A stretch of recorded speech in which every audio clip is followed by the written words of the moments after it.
fil des siècles, les êtres humains ont cherché à comprendre l'origine et la complexité de l'univers qui les entoure. Parmi les nombreuses théories et croyances qui ont émergé, le créationnisme s'est imposé et a influencé les cultures, les sociétés et les croyances de diverses civilisations à travers le monde. Basé sur des récits religieux, le créationnisme affirme que toute forme de vie sur Terre est le résultat d'un acte délibéré de création par une entité supérieure, généralement considérée comme divine. Cependant, depuis environ 160 ans, Charles Darwin a ouvert de nouvelles voies de réflexion et a bouleversé nos croyances en offrant une explication scientifique plausible à la diversité du vivant.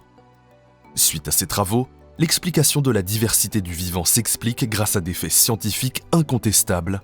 C'est la théorie de l'évolution.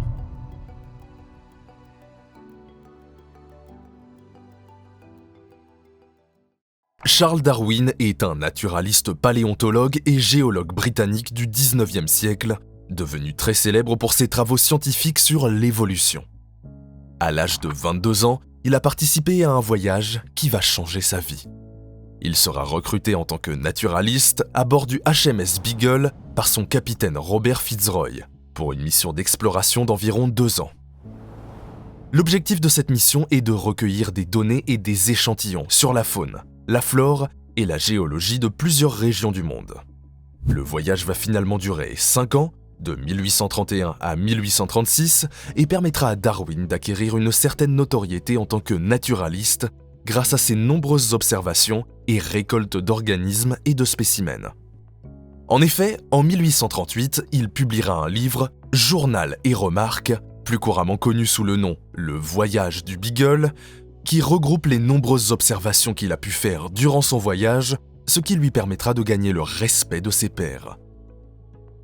Ce livre sera les fondations de son ouvrage le plus connu, L'origine des espèces, qui sera publié 20 ans plus tard, en 1859.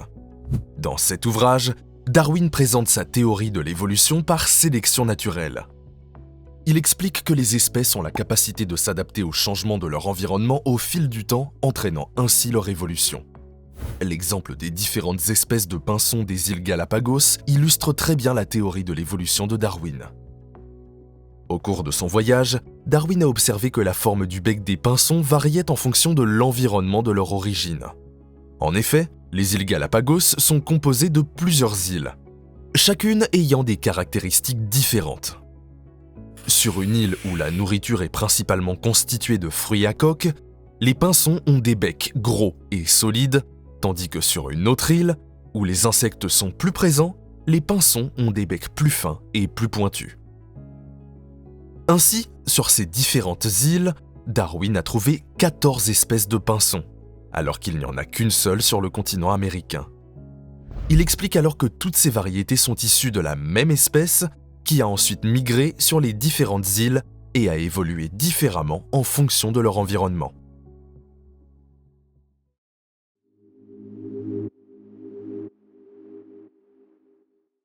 Selon la théorie de l'évolution, toutes les espèces, animales, végétales et même bactériennes, sont en constante transformation. Cette évolution se fait sur des milliers à des millions d'années, et entraîne l'apparition de nouvelles espèces tout en provoquant la disparition d'autres. En apportant de grandes quantités de preuves scientifiques, Darwin affirme que les caractéristiques avantageuses sont transmises de génération en génération, tandis que les caractéristiques non avantageuses ont moins de chances d'être transmises. On parle alors de sélection naturelle qui permet aux espèces de s'adapter à leur environnement. Cette théorie de l'évolution par sélection naturelle a également été développée par Alfred Russel Wallace, qui a contribué à la publication du livre de Darwin en 1859, de l'origine des espèces. Les travaux de Darwin s'inspirent du transformisme, qui a été mis en avant par le travail du naturaliste français Jean-Baptiste de Lamarck au XVIIIe siècle. La théorie transformiste de Lamarck est également une théorie de l'évolution où les espèces acquièrent des caractéristiques en fonction de leurs besoins dans l'environnement dans lequel ils vivent. Par exemple, prenons le cas des girafes. Dans un environnement où leur nourriture est en hauteur, elles sont contraintes de tirer sur leur cou. Ainsi, à force de le tendre, leur cou deviendra de plus en plus long. Les organes des animaux se transforment donc en fonction de leur environnement, et cette transformation se fait sur plusieurs dizaines de milliers d'années en se transmettant par hérédité, c'est-à-dire des parents, aux enfants. Cette théorie repose donc sur l'hérédité des caractères acquis. La théorie de Lamarck a été largement rejetée par les scientifiques, mais elle a tout de même eu une influence sur les idées de Darwin. Ce dernier a développé sa propre théorie de l'évolution fondée sur la sélection naturelle. Les caractéristiques avantageuses développées par certaines espèces pour s'adapter à leur environnement ne sont pas transmises directement par hérédité. Cela se fait par sélection naturelle, c'est-à-dire que les espèces avec les meilleures caractéristiques ont plus de chances de survivre et de se reproduire. C'est donc la nature qui sélectionne les espèces les plus aptes à vivre dans un environnement. Pour synthétiser, la théorie de l'évolution de Darwin repose donc sur deux principes fondamentaux, la variation entre les individus et la sélection naturelle. Tous les individus d'une même espèce sont différents. Ils ont chacun des caractéristiques différentes. Suite à la reproduction de l'espèce, certaines caractéristiques sont transmises par hérédité, et les meilleures caractéristiques sont conservées avec la sélection naturelle, car ils permettent à l'espèce de vivre dans de meilleures conditions et donc de survivre et de se reproduire. Ainsi, au fil du temps, les caractéristiques des espèces évoluent en fonction de leur environnement.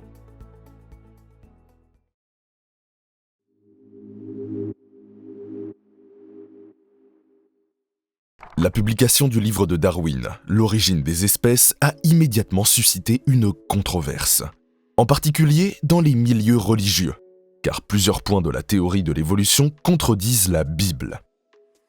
En effet, dans la Bible, et plus particulièrement dans le premier livre, la Genèse, Dieu créa l'univers en 6 jours.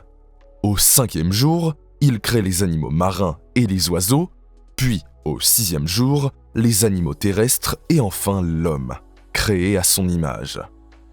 Les critiques les plus virulentes sont venues des défenseurs du créationnisme, qui est la croyance selon laquelle Dieu aurait créé l'univers et donc les différentes espèces, y compris l'homme. Dans la théorie de l'évolution, Darwin précise que les humains et les singes ont un ancêtre commun. Ils ont donc évolué à partir de celui-ci en développant des caractéristiques différentes avec le temps, et cela vient donc s'opposer aux croyances religieuses de l'époque. En Angleterre, l'Église était encore très influente. À cette époque, les scientifiques qui s'opposaient aux croyances religieuses en proposant des théories sur l'origine des espèces, par exemple, étaient considérés comme hérétiques. Cela pouvait entraîner des conséquences sociales et professionnelles négatives, comme, par exemple, la perte de leur emploi ou de leur statut social. Cependant, malgré les nombreuses critiques et controverses et la place importante des croyances religieuses, Darwin a réussi à répandre sa théorie de l'évolution. La collecte et l'analyse de nombreuses preuves ont permis une présentation claire et rigoureuse de sa théorie, ce qui l'a rendue convaincante, car son livre était avant tout un argumentaire.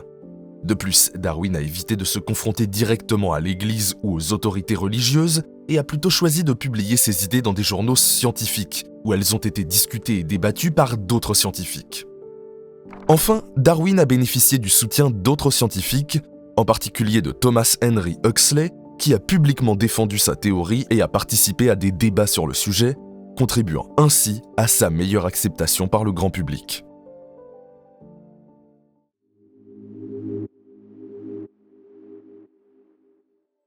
La théorie de l'évolution a été confirmée par les progrès de la génétique au milieu du XXe siècle. La génétique est la branche de la biologie qui étudie l'hérédité et la variation des caractéristiques chez les êtres vivants. Elle permet de suivre la transmission des informations génétiques d'une génération à l'autre. Ainsi, en étudiant les gènes d'une population, les scientifiques sont en mesure de retracer l'histoire d'une espèce. À l'époque de Darwin, et selon la définition du paléontologue français Georges Cuvier, une espèce est la collection de tous les individus issus de parents communs et de tous ceux qui leur ressemblent autant qu'ils se ressemblent entre eux. Avec l'apparition de la génétique, la notion d'espèce a évolué et est passée de l'idée de ressemblance à l'idée de descendance. En effet, c'est l'étude des génomes, c'est-à-dire l'ensemble de l'ADN qui regroupe tous les gènes d'un individu, qui permet de déterminer ses caractéristiques. Cette étude nous donne la divergence entre les espèces. Prenons par exemple les 5 espèces suivantes. L'homme, le cheval, le coq, la carpe et le requin. Ils sont tous issus du même ancêtre commun et ont donc certains gènes en commun, comme par exemple l'hémoglobine qui permet le transport de l'oxygène. En étudiant le génome et en prenant en considération le critère de l'hémoglobine, il a été constaté que l'homme présente moins de différences génétiques avec le cheval qu'avec le requin, ce qui est cohérent à première vue. Mais en revanche, il a été observé que le requin présente moins de différences génétiques avec l'homme qu'avec la carpe, ce qui est moins intuitif. Nous approfondirons ces notions dans une prochaine vidéo où nous retracerons l'origine de la vie. Les individus peuvent disparaître avec le temps, mais leur information génétique est transmise par la reproduction, permettant ainsi de préserver l'espèce et ses caractéristiques. L'histoire évolutive d'une espèce est façonnée par l'évolution de son information génétique. Cette information est sélectionnée par la nature en fonction de son avantage adaptatif et se transmet de génération en génération, fabriquant progressivement des organismes de mieux en mieux adaptés à leur environnement. Ainsi, bien que les individus puissent disparaître, leur information génétique continue de jouer un rôle crucial dans la préservation de l'espèce et dans son évolution au fil du temps.